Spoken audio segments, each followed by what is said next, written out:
This is one of the possibilities if you try to obstruct a legitimate law enforcement operation. Mga pawoks, makinig. Okay. Out of the car. Get out of the fucking car. Get out of the car. Oh!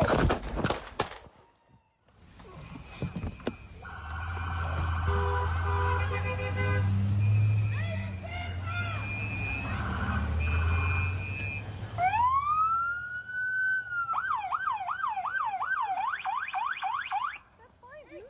I'm not mad at you. Show your face. I'm not mad at It's you. okay, we don't change our plates every morning, just so you know.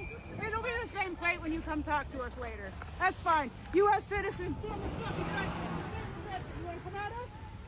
You want to come at us? First, why do you need to taunt them?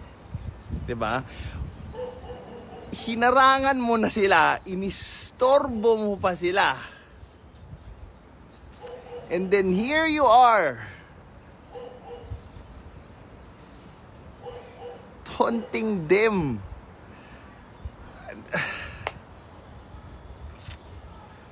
Sige nga, bakit nyo kailangang gawin yon? Anong magandang paliwanag yung pwede nyong ipaliwanag sa pagharang doon sa legitimate na operations? I say go get yourself some lunch, big boy.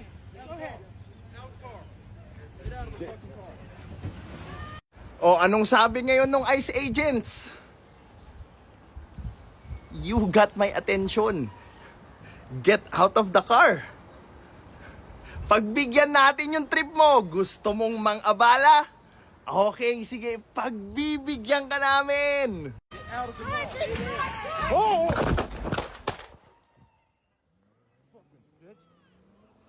Now, since lahat naman tayo magaling na lawyer na sa social media, pumunta na lang tayo sa ProbStats, Probability Statistics.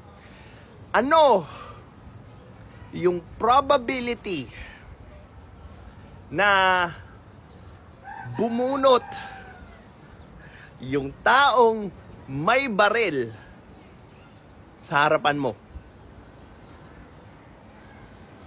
Any guess? Honestly, I do not know. But you know what I know is? Na-sure ako na tataas yung tsansa or probability na mabaril ako pag humarap ako sa taong may baril. Diba? It might come up with 0.1% up to 10, 5, 11, 20, 50. I do not know. Okay? But, diba?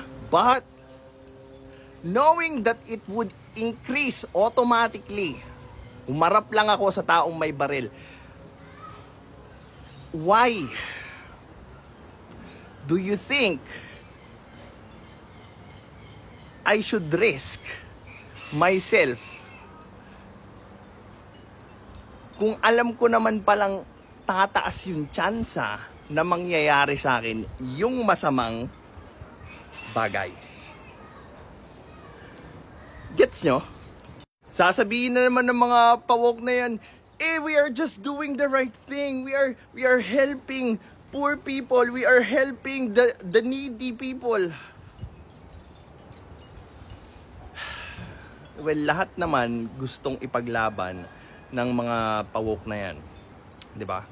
They want to throw out virtue as if sila lang yung may alam ng salitang nationality or nationalism, ng bravery, ng mga values, 'di ba?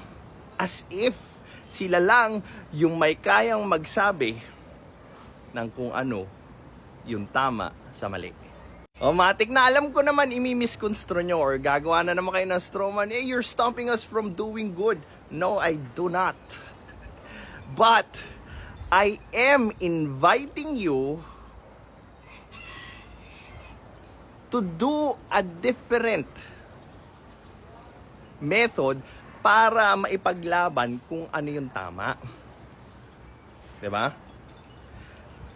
Gamitin natin yung sistema na meron tayo para exactly ma-pinpoint kung ano yung mali dito at mai-improve natin. Hindi yung sasabihin nyo lang, ay, may mali sa sistema, ibasura, ibagsak. Diba? So, bakit? Bakit reset ka agad yung gusto nyo? Ba't hindi muna ayusin yung current sistema na actually working and naaayos din naman pala? Hindi siya perfect, yes, but it's working. Diba? Now, kailangan ba maging perfect muna yung sistema bago mo siya sundin? Kasi sabihin na naman na iba dito hindi naman lahat nakakakuha ng hustisya. I agree. I agree. Now, what can we do? Oh, yung may actual effect. 'Di ba?